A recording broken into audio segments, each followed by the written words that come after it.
Ողջույն, այսօր մենք, այսպես ասած, բացելու ենք այն սև արկաղը, որը դրված է ձեր սեղանին կամ գուցե հենց ձեր գրկում է։ Երբ սեղմում եք սնուցման կոճակը, մի ամբողջ տիեզերք է կյանքի կոչվում։ Այո,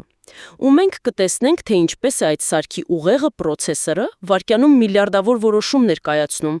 ինչպես է այն հիշում ու մոռանում, Եվ ինչպես են նրա բոլոր մասերը շփվում միմյանց հետ։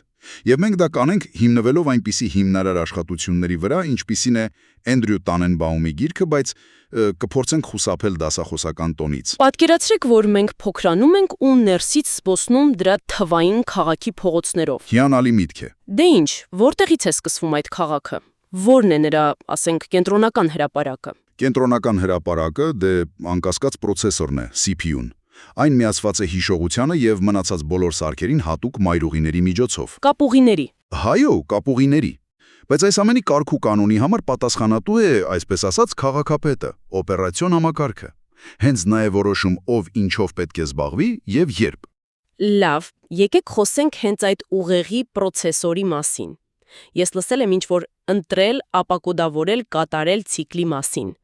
Շատ մեխանիկական է հնչում։ Իրականում հենց այդպես էլ կա, բայց ուղղակի աներևակայելի մասշտաբներով։ Պրոցեսորը վայրկյանում միլիարդավոր անգամներ կրկնում է 3 գործողություն։ Նախ գնում է հիշողության հասցեով եւ վերցնում հրահանգը։ Կարդում է այն, հասկանում է, թե ինչ է պետք անել։ Եվ կատարում է։ Լինի դա 2 թվերի գումարում, թե տվյալների տեղափոխում։ Այս ցիկլը համակարգչի սրտի զարկն է։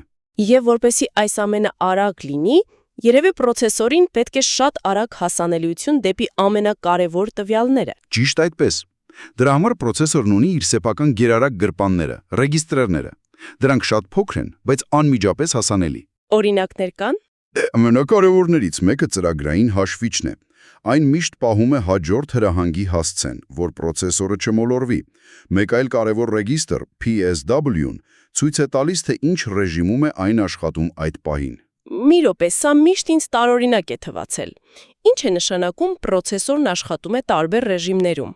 Եթե իմ զննարկիչը իմ համակարգչի վրա է, ինչու այն չի կարող ուղղակի խոսել, ասենք ցանցային քարտի հետ։ Ինչու է պետք այդ միջնորդը օպերացիոն համակարգը։ Շատ լավ հարց է։ Սա անվտանգության եւ կայունության ամենահիմնարար սկզբունքն է։ Պատկերացրեք 2 ռեժիմ՝ միջուկի ռեժիմ եւ օգտատիրոջ ռեժիմ։ Kernel mode եւ user mode։ Այո,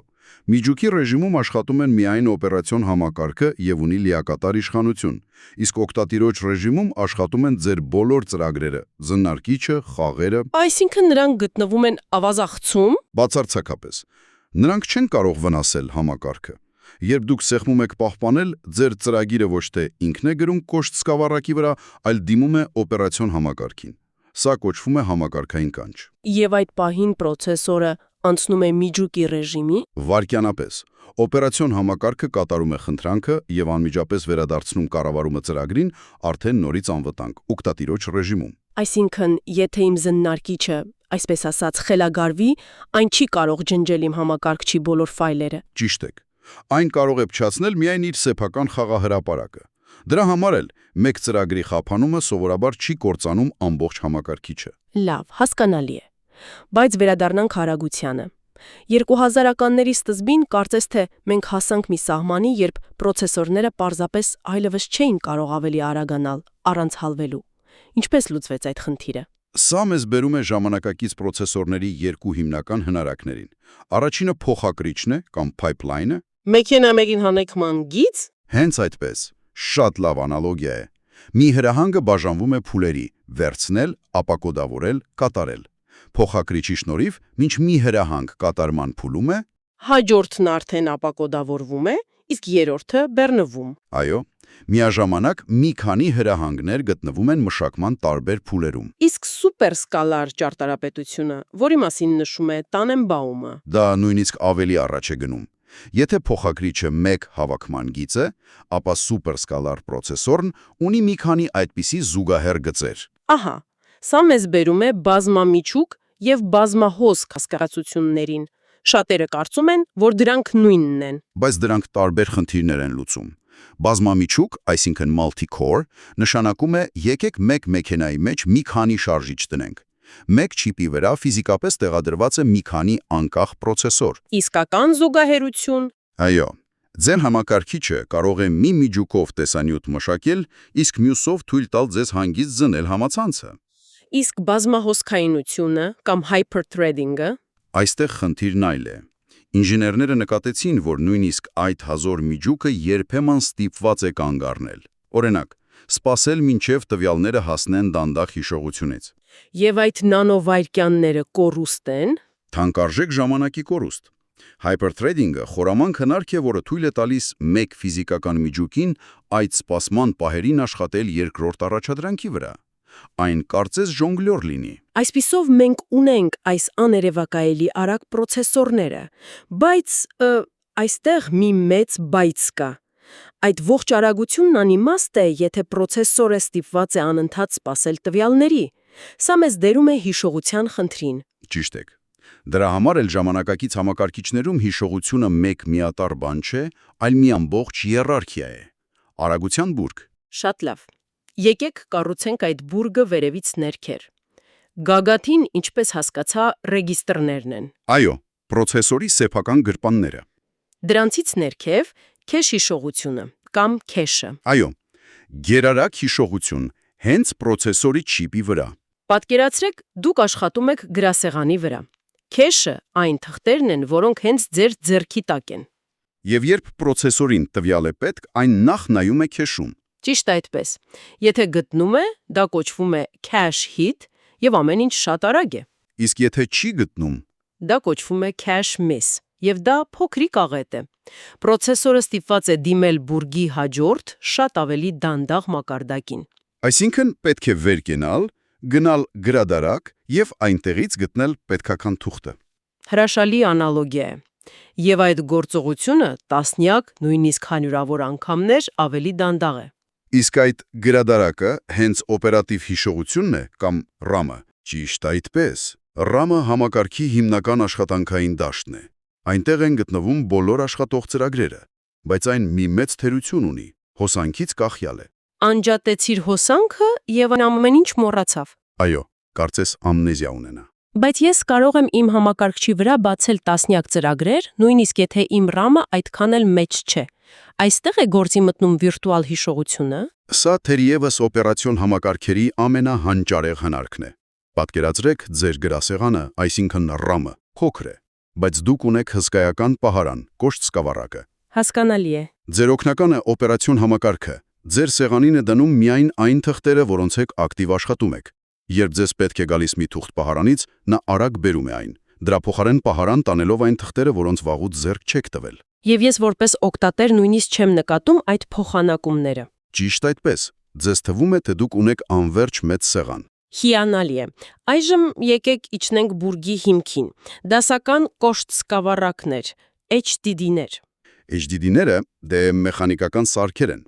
Պատկերացրեք հին ձայնապնակ նվագարկիչ, պտտվող մագնիսական թիթեղներ ու շարժվող գլխիկ։ Հենց այդ մեխանիկայի պատճառով էլ դանդաղ են։ Այո, մինչև գլխիկը ֆիզիկապես տեղաշարժվի, անցնում են միլիվայրկյաններ, ինչը համակարգչային աշխարհում հավերժություն է։ Իսկ ժամանակակից SSD-ները Այնտեղ շարժվող մասեր ընդհանրապես չկան։ Դրանք օգտագործում են ֆլեշ հիշողություն, ինչպես ձեր սմարթֆոնի մեջը։ ինչը հարյուրավոր անգամներ ավելի արագ է։ Ճիշտ եք, հատկապես փոքր պատահական ֆայլեր կարդալիս։ Դրա համար էլ համակարգիչը SSD-ի վրա կարծես թևեր առնի։ Նյութերում նաև խոսվում է կայուն հիշողության մասին։ Սա ինչ նոր բան է։ Սա հիշողության հիերարխիայի ապագան է։ Այն գրեթե RAM-ի պես արագ է, բայց միևնույն ժամանակ SSD-ի պես հոսանքից կախյալ չէ։ Լավ, մենք ունենք ուղեղ հիշողություն։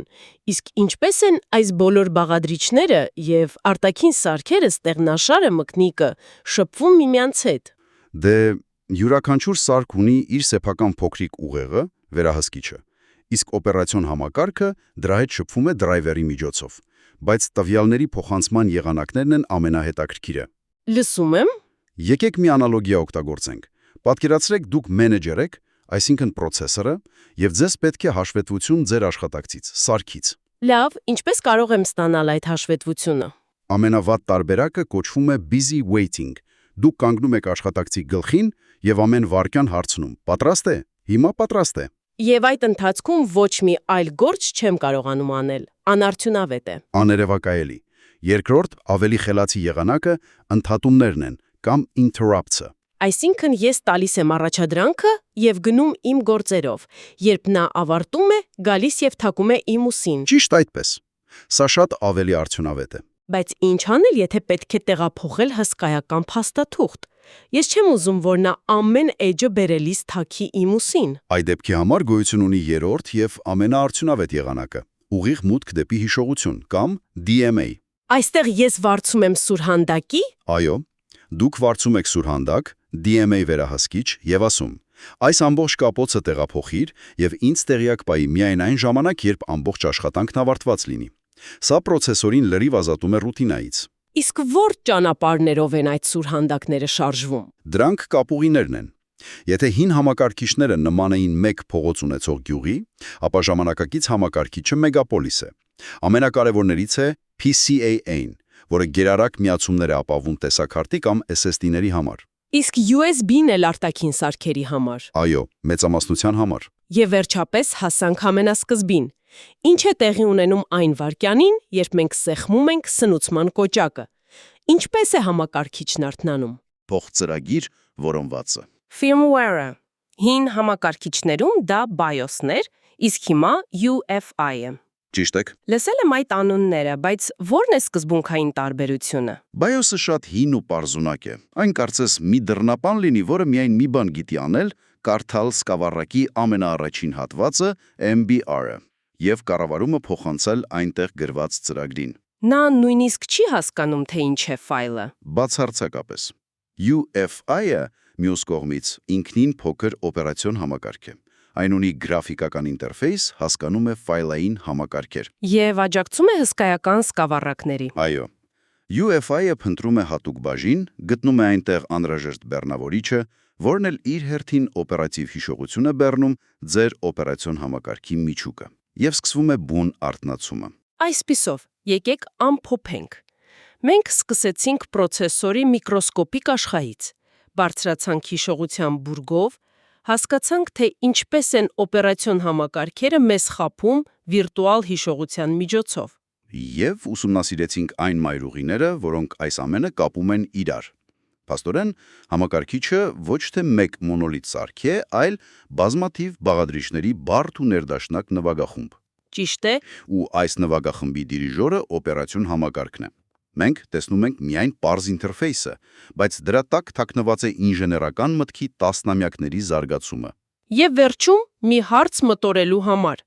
Մենք խոսեցինք կայուն հիշողության մասին, որը RAM-ի պես արագ է, բայց չի մոռանում տվյալները։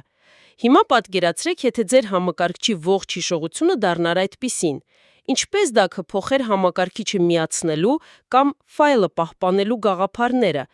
Ինչպիսին կլիներ օգտագործել մի համակարգիչ, որն իրականում երբեք ոչինչ չի մոռանում։